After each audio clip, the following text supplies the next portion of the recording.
practitioners and 500 medical doctors in universities, and my job is to build a bridge. Yeah, I will see how we are doing that now in Holland and who we can do that. And if you want to do that, you must have a strategy, and we have the strategy.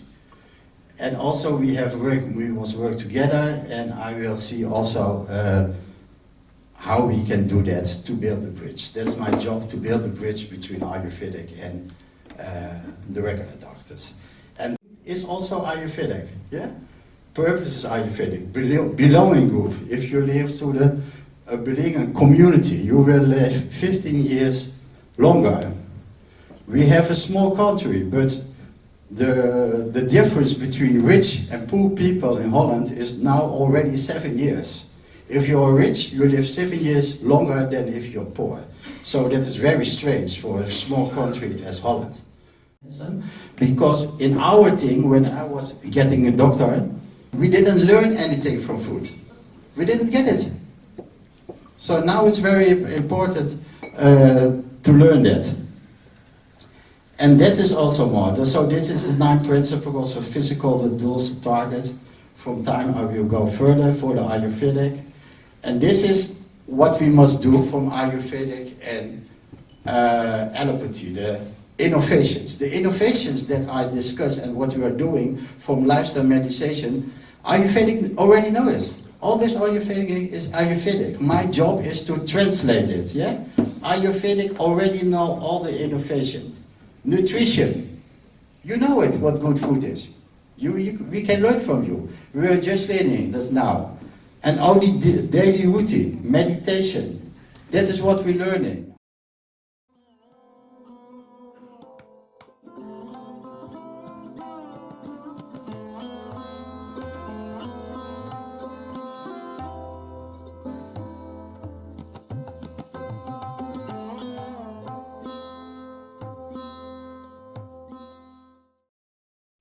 Transfer some information, what I think it is very important, but I'm going to fly through the slides. This is the European map, and as you see, Europe is actually a patchwork with many different countries, and in that big area of land, there is only, oh thank you very much, 15 minutes. There are 27 member states, that is the European Union, and beside that Europe has also other countries, and that is also Europe. So when you ask me what is the rule for Ayurveda products to enter Europe, then that is quite difficult. Difficult in the sense that it is not one country. But when you are in the European Union, there is something, of course, what is combining you.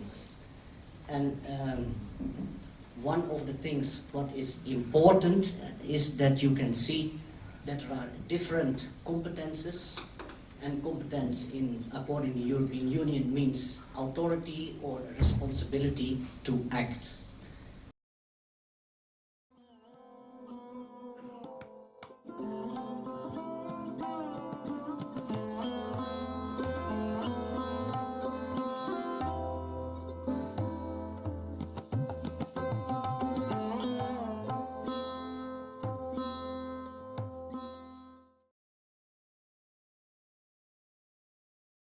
To talk here about ANVAC. ANVAC is the General Dutch Association for Ayurvedic Medicine, and it was founded on September 11 in 2007. ANVAC, it is an independent, professional and organization for certified allopathic and Ayurvedic doctors, practitioners and therapists. After-schooling programs which is dealt by ANVAC. As we know that it is very important that we should be accepted in the regular system. Already our former speakers have shared many important things which have been already done in the Netherlands.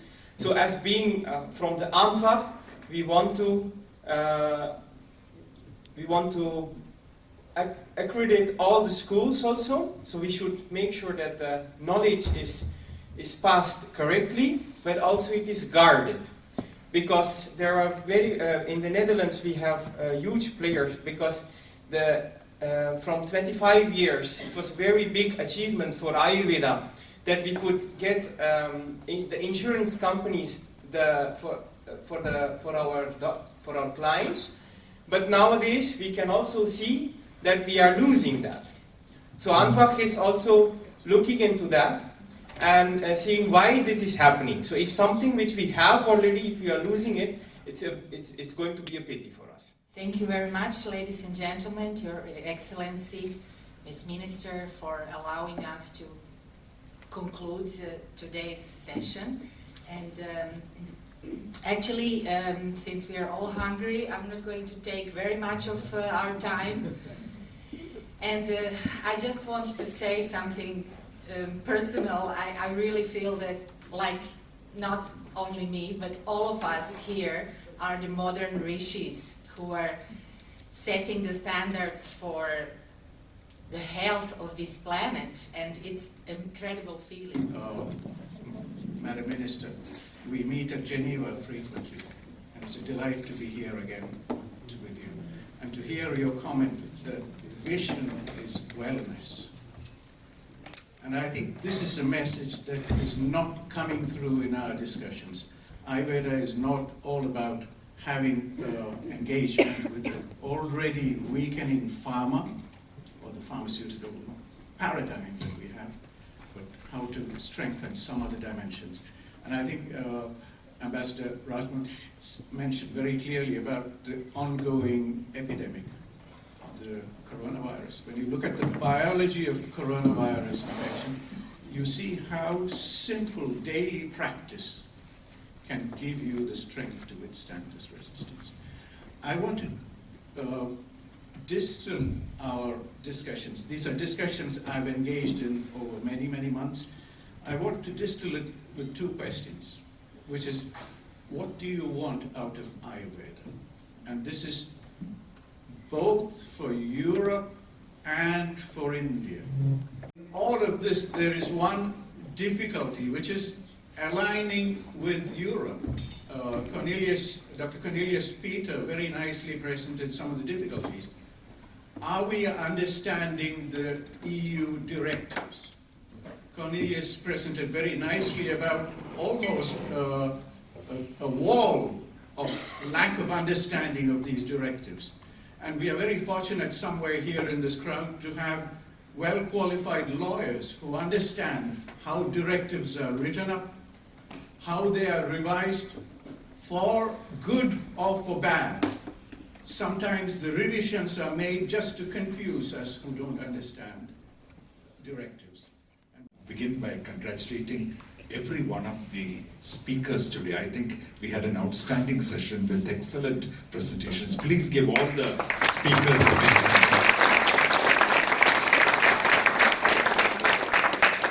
Honestly, I have to confess I was a little skeptical in the beginning, because sometimes, Ayurveda sessions tend to be dominated by everybody saying the same thing over and over and again, how Ayurveda is wonderful for treating various diseases, and not focusing on how we can mainstream Ayurveda. I was delighted that the focus of every speaker's presentation was there. I was glad one of the speakers talked about level 1, level 2, level 3, and level 1 is not what we need, but level 2 and 3 is where we need to go to. Nali just now mentioned that all the PowerPoint presentations will be distributed. You have opportunity here now to meet and interact with people individually. Our delegation from Delhi is here. They are happy to meet you, and they will take a message back to Delhi on what more is expected of Ayush and how we should go forward. You just heard two people speak about what needs to be done with the European Commission. For us, as the Ministry of Foreign Affairs, it is the Ministry of AYUSH which is in the lead. It is the Ministry of AYUSH which has to develop a strategy and to think in terms of how it can be taken forward. But let me just clarify one matter which I think should be understood by all of you. It is, I'm sure, understood by all of you, but perhaps in your enthusiasm, you don't see how things work. No government, no foreign government can be forced by the Indian government to accept Ayurveda or to accept any modification of their systems. You know, it has to, like in the case of Curaçao, when we see the enthusiasm shown by the Minister and Government of Curaçao, we jump in and we provide every support possible, and we try and enhance this dialogue and also use Curaçao as a model to the rest of the world. We cannot force the European Union, we cannot force Netherlands, we cannot force any country. And any leader in that country, even let's say today Prime Minister Modi proposes a strong statement on Ayurveda, what do you think will happen? That whoever his counterpart is will ask his Minister of Health, who will ask his officials in the Ministry of Health, who will ask their experts, who are all Western medicine experts, and they will say there is no evidence. They will say this is not recognized, this is not regulated. So please understand that the way forward is bottom up. The way forward is exactly by first and foremost all of you coming together.